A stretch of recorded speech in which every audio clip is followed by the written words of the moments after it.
Subscribing, ring the notification bell, press all, and thumbs up. Thank you. Gossett Jr., of course. See you. And Clint Eastwood. Hey, Sondra Locke. How are you? Nice to see you. Sondra Locke. Hello there. Very nice. Good to see you. And Charles Bronson. Doing the best I can. Nobody's believed me yet. He's been just like a fellow that works back here for me. Yeah. Well, that's me. How are you, brother? Well, you know what? I think they want some Pictures. group pictures. You got them?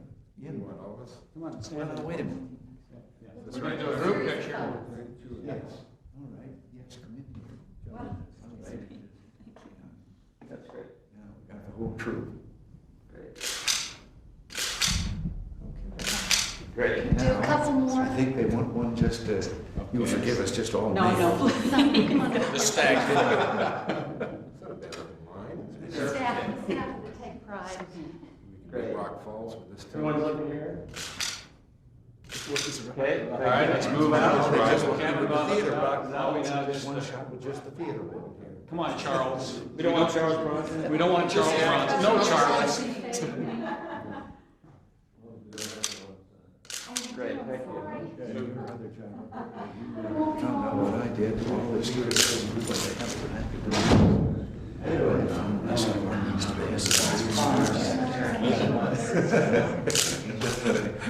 There's sometimes when you probably have to put on different than you do. Yes. Well, I think they want this. Everybody outdoors there. Okay. Where it is about 90 degrees. Nancy, we follow you? You. Somebody will pick you up out here. Take the Shelbyville girl out of the paddock. That Shelbyville girl knows all about those horses. Sure.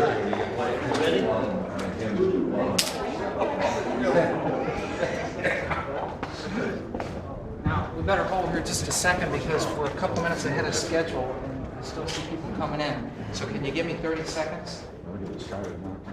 Well, we'll be all right, I think. You might have to.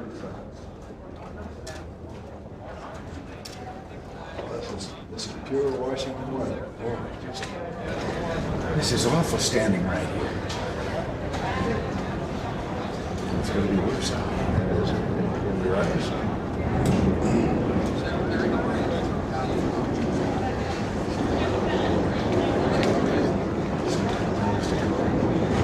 How are you, sir?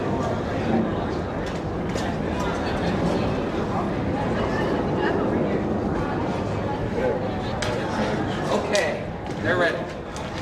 Oh, wait a minute. I left my brains on the desk. I'm glad you remembered. Yes, so much. I'd be better speech if you winged it. Ladies and gentlemen, the President of the United States.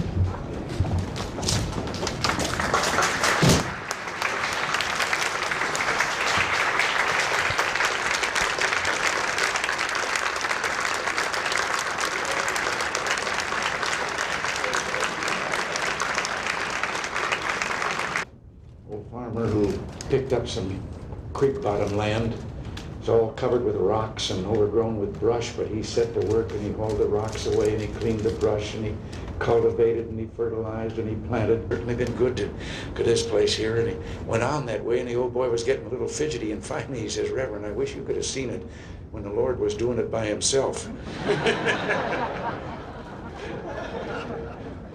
Well, today we are honoring praiseworthy citizens who are giving God a hand in preserving our precious gifts.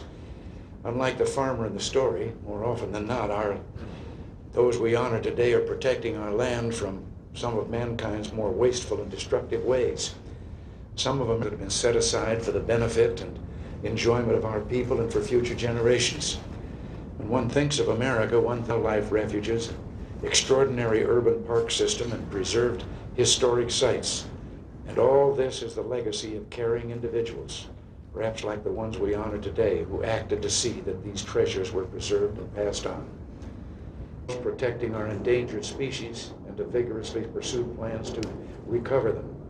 We've moved to stem the serious loss of vital wetlands. We've set a concerted effort we've made to mobilize the American people to get them involved in helping each other and in community building projects instead of just waiting for government. We call it our Private Sector Initiatives Program, Take Pride in America campaign. I thought it was terrific. If we really rely, or totally rely, on government, whether in conserving our public lands or in any other way seriously, then I'm certain they will verify that there can be no greater boon to the conservation and preservation of America's national treasures than the active involvement of the American people. This is important to us. Our message to anyone who would trash or vandalize our public lands has been forcefully stated. That may be putting it mildly by some of the distinguished celebrities that were with us today. Those who would reduce the natural beauty. I know the Ad Council has given time to send the word over the airwaves and across the country, and they deserve a special thanks. So too do Secretaries Bennett, Liddell, and Ling, who, well, they too have given us inspiring and energetic leadership. Today we've selected 38 recipients, and all those who contribute their time and effort are winners. And clearly, our country is the greatest winner of all. This is the first time this award ceremony, or part of it, has been held here at the White House. I think it underscores that's what the rest of us will do.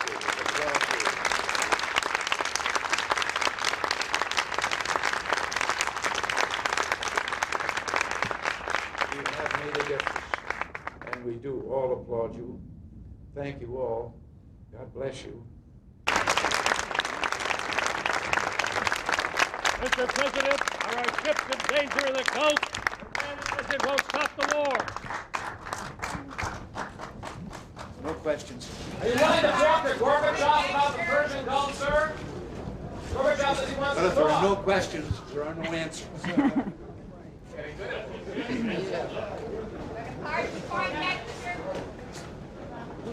Good morning, Mr. President. Good to see you. Good to see you. May I introduce the White House Science Council? This is Dr. Buxbaum, Yes. chairman of AT&T.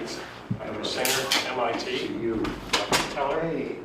May I have a little Thank you very much. Thank you. This is Dr. David, President Nixon Science Advisor. Gomery, Chief Scientist of IBM. Dr. Bromley from Yale. And Dr. David, the head of Scripps Institution of Oceanography. That must be mine. It's pulled out already. All right, look forward to reading it. Just read the first Better a same page. Better a shield than a sword. Imagine what's talks about. Thank you very much. Well, listen, I'm grateful to all of you for taking the time to come in here. And as you know, this is an important and exciting subject. Certainly it is to me, because I had difficulty with the pocket calculator. But from the news accounts I've read, the breakthroughs are being made every day that could affect almost anything that takes electricity. The government does basic research, the industry does commercial applications. And I think a strong and complementary relationship between industry and academia and government is vital to maintaining our nation's technology base, and the relationship between our scientists and the private sector and the public sector. I recognize the important role that science plays in our economy, not just through immediate breakthroughs, but in our long-range needs in education, manufacturing, and basic research. And that is all the talk that I think I should indulge in, because I'm here to find out the answers to what seem to be some very exciting prospects. Thank you, Mr. President. I might say just a word about the White House Science Council. It was formed at your behest in 1982 when Jay Keyworth was the President's Science Advisor, this job that I have now.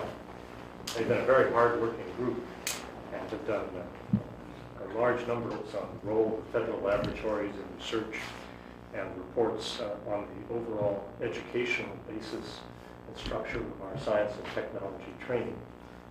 They meet every other month with me for the past 2 days. I find their advice invaluable, and some of the good ideas that I pass along to you, I have to admit, come from these gentlemen before you. Some good and some not so good.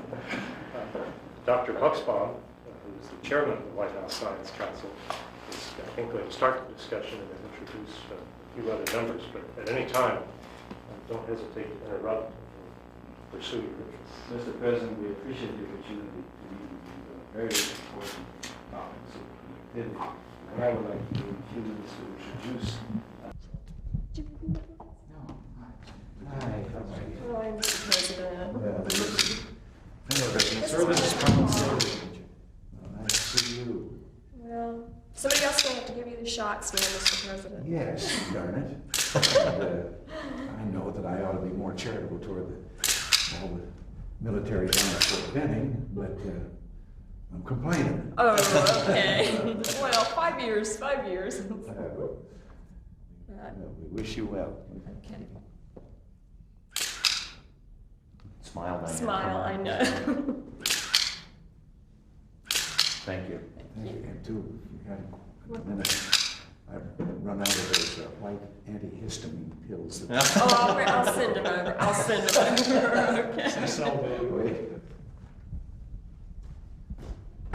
Just two reminders for both of you. Just a little souvenir. Thank you. Thank you, sir. Thank you very much. And thank you. It's been an honor working with you. Well, listen, thank you. Thank you. I'd like to thank you for all the people in the military, for my career in the service, and all of the things that you've done to help us. I've seen the good times and the bad times, and the best were with your administration. Well, listen, on behalf of our country, thank you for all that you've done in the service that you've performed. Thank you. All right. Goodbye. Goodbye. Good night. Thank you. Thank you. I took the last pill this morning.